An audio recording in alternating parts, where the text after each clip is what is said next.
광복절에 대규모 집회를 주도한 사랑제일교회 전광훈 목사가 보석으로 풀려난 지 140일 만에 다시 수감됐습니다. 법원은 보증금 3천만 원도 몰수했습니다. 네, 한편 이른바 디지털 교도소에 게시된 대학생이 억울함을 호소하다 사망한 사건이 일어나 논란이 일고 있는데요.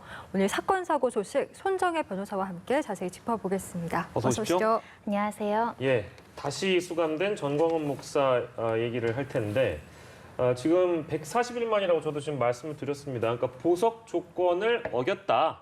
지금 이런 판단이잖아요. 그러니까 그럼 당초 어떤 조건을 내걸었는지도 알아봐야 될 것 같아요. 일단 법원이 정한 조건은 첫 번째는 이제 관계자들에 대해서 접촉하지 말 것. 예. 그 재판을 받고 있는 사실관계와 관련된 관계자들과 접촉을 하면 증거인멸이라든가 회유 가능성이 있기 때문에 이걸 금지했고요. 예. 두 번째는 집회 과정에서 발언한 것들이나 이런 것들이 문제됐기 때문에 위법한 집회나 시위는 일체 참여하지 말 것이 조건이었습니다. 예. 이번에 법원에서 보석 조건을 어겼다라고 평가한 것은 8.15 집회에 사실상 많은 단체들이 집회 시위를 신청을 했지만 서울시가 금지 통보를 했습니다. 집회를 금지한 집회에 참여하는 것 자체가 집시법 위반으로 위법행위가 될 수 있는 것인데 예. 그 당시에 두 단체 이외에는 다른 단체들은 금지 통보됐음에도 불구하고 전광훈 목사가 사랑제일교회 그 교인들과 마찬가지로 그 집회를 사실상 금지 통보됐는데도 불구하고 다른 단체의 이름을 빌려서 불법적으로 참여했고 예. 그 참여한 상황에서도 여러 가지 연설을 통해서 문재인 대통령을 이제 명예를 훼손을 한다던가 허위 사실을 유포했기 때문에 경찰은 그날 집회를 불법 집회다 이렇게 이제 평가하고 있기 때문에 위법한 집회에 참석해서 보석 조건을 위반했다 예. 이런 판단입니다. 예. 예, 당초에 보석 조건을 어긴 전 목사 결국 140일 만에 다시 재수감이 됐는데 그 전 목사가 애초에 보석 보증금으로 현금으로 3천만 원을 지급하고 2천만 원은 보석 보증 보험 증권으로 대신을 했습니다.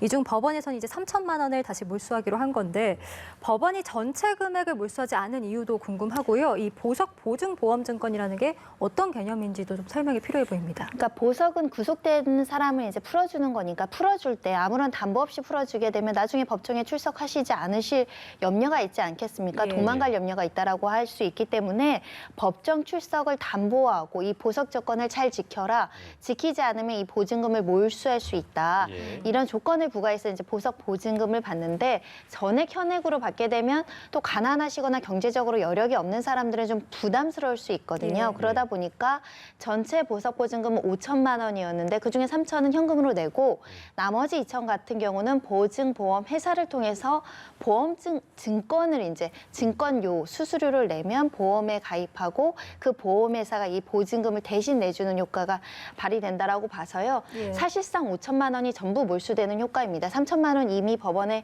낸 거기 때문에 법원이 몰수를 하는 것이고요. 예. 나머지 2천만 원에 대해서는 보석 조건을 위반했기 때문에 돌려주지 않고 예. 보증보험 회사로부터 2천만 원을 받게 되고요.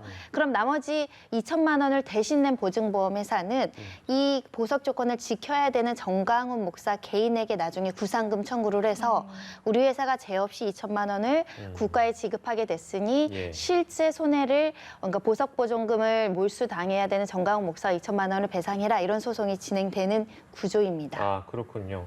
그러니까 나중에 우리 돈 2천만 원을 전광훈 목사 당신이 돌려달라 이렇게 구상권 청구가 가능하다. 부분까지 짚어봤고. 자, 그리고 앞서서 국민건강보험공단 여기는 지금 사랑제일교회 관련 확진자에 대한 공단 진료비 55억 원입니다. 여기 구상권을 청구하겠다고 밝혔고 서울시는 이제 방침만 그럴 계획이다. 구상권을 청구할 계획이다라고 얘기했고 하나 더 있습니다. 그 사랑제일교회 인근에 있는 상인들이 손해배상 청구에 나서겠다는 입장인데 근데 이게 뭐 물론 알려지는 내용들은 굉장히 큰 금액들 뭐 이런 내용들인데 이걸 다 돌려받을 수도 없을 돌려받기 어려울 것이다라는 분석도 나오고 있고 법원이 이걸 다 어디까지 받아주느냐도 분명히 살펴봐야 될 것 같아요. 어떻게 좀 전망하세요? 사랑제일교회 발 8.15 집회 발 사실 사태가 아직 종결이 안 됐습니다. 직접 예. 비용도 현재까지는 정확하게 산출되지 않을 정도로 손해가 늘어나고 있는 실정이기 때문에 실제 손해가 얼마다 역시가 이제 확정이 안 돼 있는데 예. 이 사태가 마무리되면 직접 손해 관련해서 비용은 어느 정도 산출이 가능할 겁니다. 예. 현재 기준으로만 150억만 직접적인 어떤 피해 배상을 청구할 수 있는 금액이다 이렇게 산출이 되고 있고 예. 서울시에서는 1차적으로 5억 원대를 청구할 것이고 지금 줄소 소송 그 예고가 돼서 인근 주민들도 손해배상 청구 소송에 나서겠다 이렇게 나오고 있는 상황인데 예를 들면 손해가 직접 손해만 한 200억대 그리고 간접 손해만 하더라도 뭐 300억대 이렇게 그 늘어날 가능성도 있는데 이걸 모두 이제 정강훈 목사 개인이나 사랑제일교회가 부담한다라고 상정하기 좀 어렵고요. 우리 민법에는 예견될 수 있는 그 통상의 손해는 이제 배상하게 되어 있고 그 손해도 이제 책임 비율대로 나눠서 이제 배상을 해야 되는 것이고 나아가서 특별 손해처럼 지금 말씀하신 것처럼 사랑제일교회가 집회를 해서 주변 상인들에까지 손해를 입히는 것까지 예상할 수 있었느냐 이런 부분에 대해서는 법률적으로 다툼의 소지가 좀 있을 수 있습니다. 예견 가능성이 있어야 되는 문제가 발생을 하고요. 내가 어떤 잘못을 저지르면 이런 손해는 발생한다는 게 사회 상식에 부합하게 상정되는 손해는 직접 손해로 이제 배상 가능성이 높은데 간접적으로 예상하기 못했던 특별 손해가 발생한 것은 배상 책임이 부인될 수 있기 때문에 현재로서는 얼마가 배상 판결로 나올 것이라는 단언해서 말씀드리긴 어렵지만 하지만 감당하기 어려운 수준으로 손해배상은 인용될 가능성이 높습니다. 지금 사랑제일교회가 가지고 있는 자산이 감정평가액이 100억대 중반쯤 이렇게 감정이 되어 있다라고 하는데 대부분의 교회 재산이 이 구상금 청구의 대상이 될 여지도 있고 정강훈 목사의 개인 여러 가지 재산도 일부 있다라고 알려지고 있는데 정강훈 목사의 불법 행위는 좀 명확한 측면이 있습니다. 자가격리를 위반한 점 자체 그리고 집회에 참석하지 않을 것을 조건으로 했고 주변에 이것을 독려하면 안 됨에도 불구하고 사실상 주도했다라는 혐의 그리고 여러 가지 방역 업무에 대해서 협조를 소홀하게 했다는 혐의 더군다나 보석 취소돼서 나와서도 사실 허위 사실을 유포했다 여러 가지 혐의가 적용되고 이런 불법 행위에 대해서는 예상 범위 내의 손해배상은 청구 가능하고 인용 가능성도 있기 때문에 대부분의 재산이 가압류될 가능성도 배제되기 어렵습니다.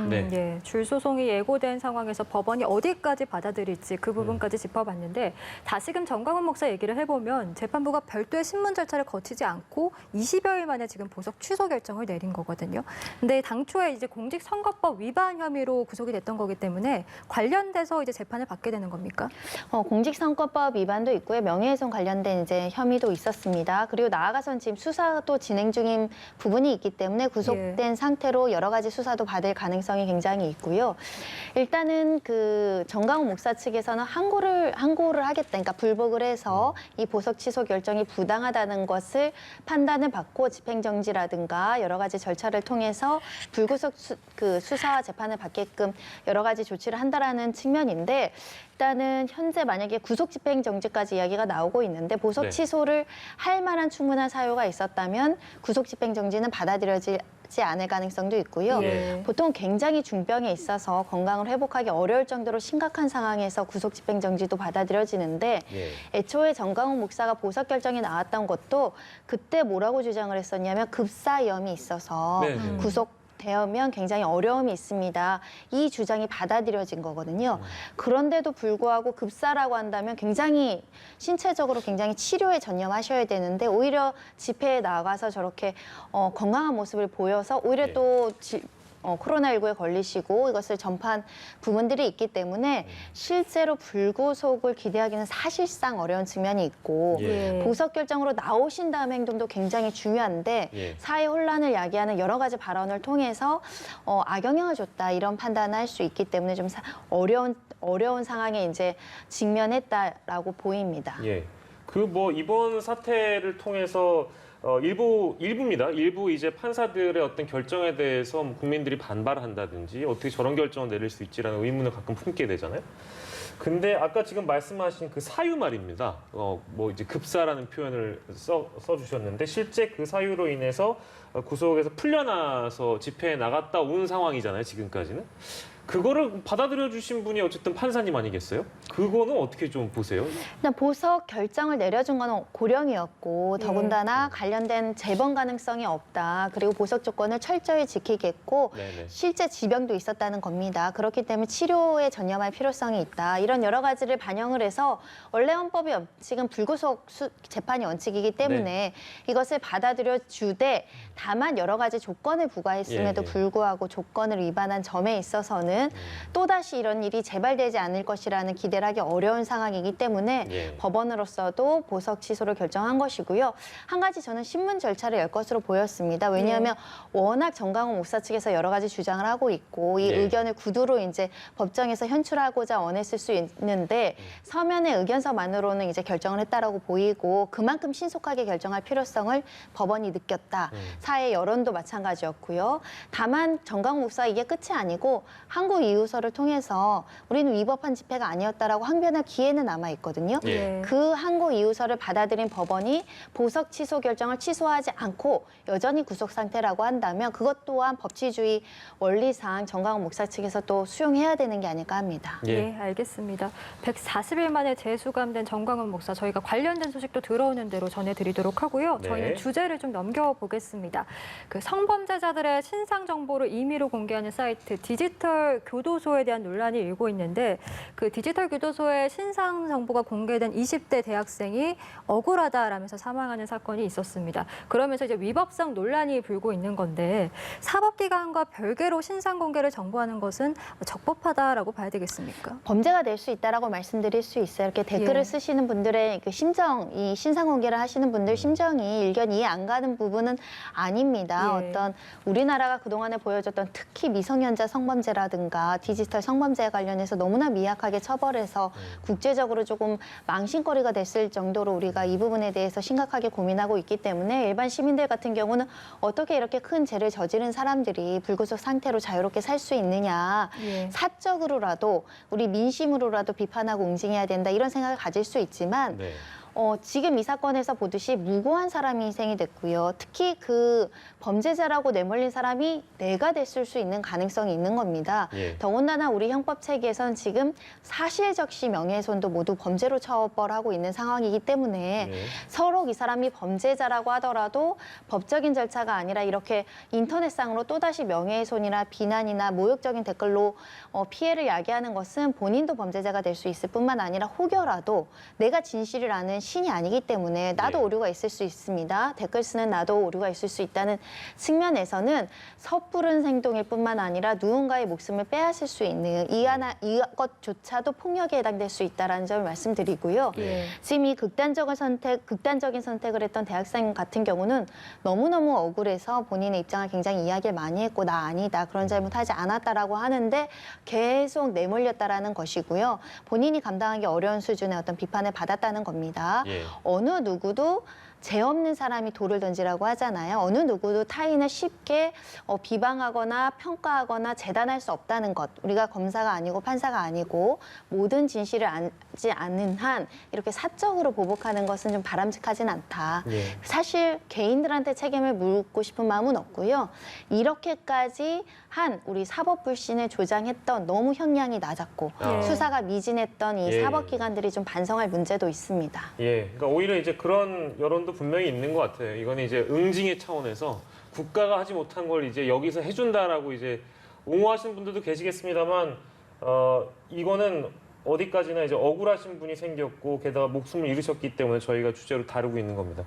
마지막 질문이 될 것 같은데요. 디지털 교도소 운영에 대해서 그렇다면 어떤 혐의를 좀 적용해 볼 수 있을까요? 이 디지털 교도소에 글을 쓰시는 분들, 그리고 글을 퍼날내시는 분들, 그리고 이 사이트를 운영하면서 이런 불법 행위들을 조장하거나 교사하거나 이것을 무분별하게 방조하는 행위 자체가 모두 다 범죄가 될 수 있고요. 예. 실제로 한 교수님께서도 여기에 거론이 됐는데 스스로 수사기관을 찾아가서 휴대폰을 이미 제출하고 예. 나는 그런 범죄를 하지도 않았는데 내가 잘못하게 이런 사람으로 몰렸다. 특히 예. 동명이인 피해자들도 꽤 있다는 겁니다. 사진까지 올라오고 이름까지 오고 다 올라왔는데 예. 이 일과 전혀 무관한 사람까지도 거론된다는 것은 예. 명예훼손죄로 모두 처벌받을 수도 있고 민사적으로 위자료 청구도 다 해주셔야 될 수 있기 때문에 예. 이 부분에 대해서는 조금 자제해 주시는 게 어떨까라고 생각 들고요. 우리 사회 여론이 이런 디지털 성범죄에 대해서도 굉장히 경각심을 갖고 법정형과 선고형이 높아지는 추세로 가고 있기 때문에 사적인 영역보다는 공적인 시스템으로 우리가 법률을 개정을 하고 법원에서 적절한 형량을 내릴 수 있도록 여론을 형성하는 건 좋지만 특정 개개인을 너무 궁지로 몰는 것은 우리 개인이 좀 자제해야 되지 않을까 합니다. 예, 알겠습니다. 오늘 사건 사고 소식은 손정혜 변호사와 함께 짚어봤습니다. 고맙습니다. 말씀 고맙습니다.